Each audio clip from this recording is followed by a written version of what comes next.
Olá pessoal, meu nome é Derek Lurecaro, sou integrante do programa de Educação Tutorial da Engenharia Agrícola na Universidade Federal de Pelotas e hoje vim fazer a continuação da nossa aula de máximos e mínimos locais de uma função. Dessa vez eu vou trazer um exercício para sanar algumas dúvidas que podem aparecer durante o estudo, porque às vezes alguns conceitos podem parecer um tanto quanto ambíguos quando a gente está lendo ou até mesmo vendo um vídeo. E aqui eu espero conseguir sanar algumas dúvidas de vocês, certo? Bom, o exercício que eu trouxe foi para encontrar os máximos e mínimos da função f de x, que nesse caso é x elevado a 3 menos 6x mais 4. Bom, primeiramente, vamos tentar resolver esse exercício seguindo os passos que eu comentei na aula passada. Bom, primeiramente, no passo 1, a gente vai estar derivando a função. Para que a gente vai estar derivando a função? Nesse caso aqui, como eu já adiantei aqui o passo 2, que a gente vai ter que igualar a zero, quando a gente deriva a função, a gente consegue ter uma análise gráfica da inclinação da reta tangente ao nosso gráfico. O que seria isso? É uma reta que passa bem coladinha num ponto assim que a gente está vendo no nosso gráfico. Ela que vai ditar qual o sentido da nossa função, se ela está decrescendo, se ela nesse momento ela vai estar crescendo.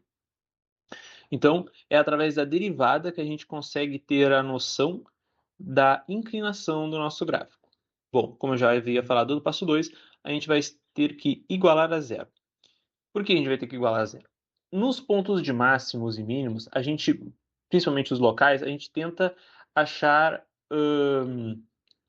os pontos x da coordenada das abscissas onde ele vai estar tendo uma derivada igual a zero. Ou seja, esses pontos que a gente está buscando são os pontos de inflexão, para que a gente consiga fazer uma análise gráfica da função e, e tentar ter uma noção de qual sentido esse ponto de inflexão está querendo dizer. Se nesse ponto de inflexão a função está decrescendo e começa a subir, ou se ela está subindo e começa a decrescer.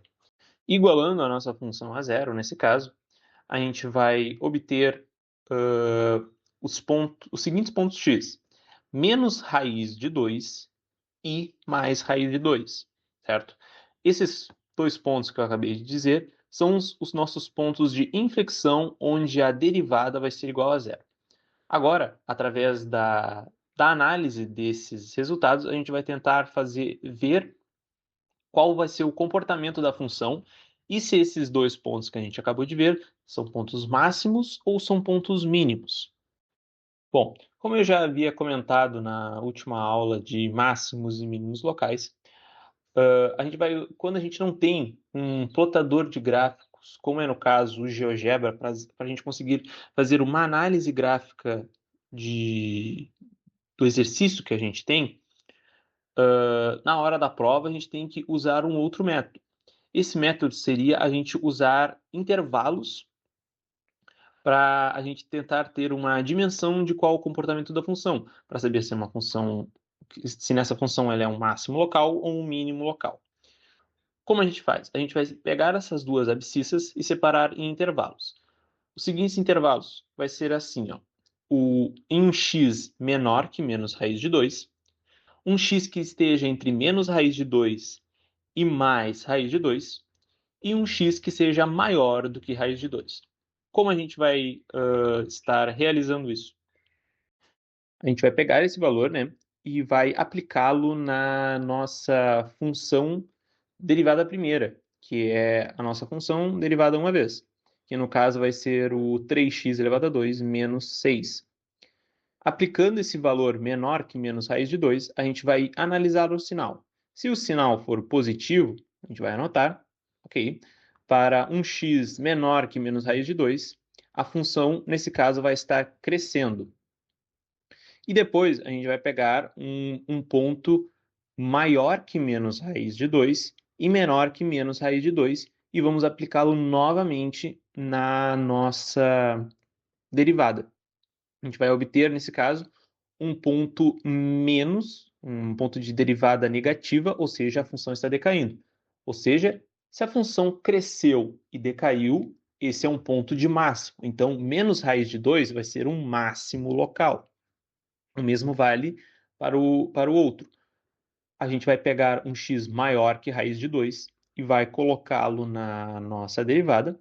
A gente vai observar que a gente vai ter uma derivada positiva, ou seja, através desses dados, a gente percebe que a derivada estava decrescendo e começou a subir, ou seja, esse vai ser um ponto de mínimo local.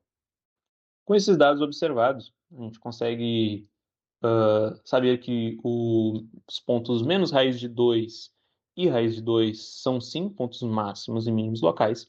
Daí, para achar a localização dele no eixo y também, a gente vai só pegar esses pontos e aplicar na função primordial, que era x elevado a 3 menos 6x mais 4, e a gente vai obter os resultados para menos raiz de 2, a gente vai ter o resultado 4 raiz de 2 mais 4, e para a raiz de 2, simplesmente, a gente vai ter menos 4 raiz de 2 mais 4.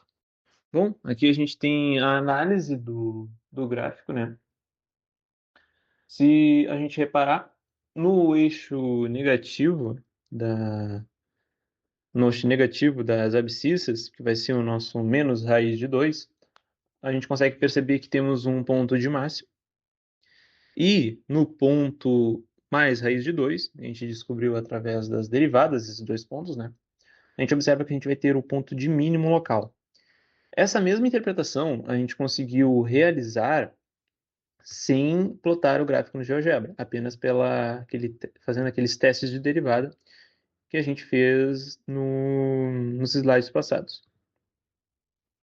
Bom, concluindo, a gente percebe que através de alguns cálculos simples a gente consegue ter uma noção de qual comportamento a função vai assumir em determinado x, em determinado y, etc. Assim a gente consegue saber se a função está decrescendo, crescendo ou vice-versa.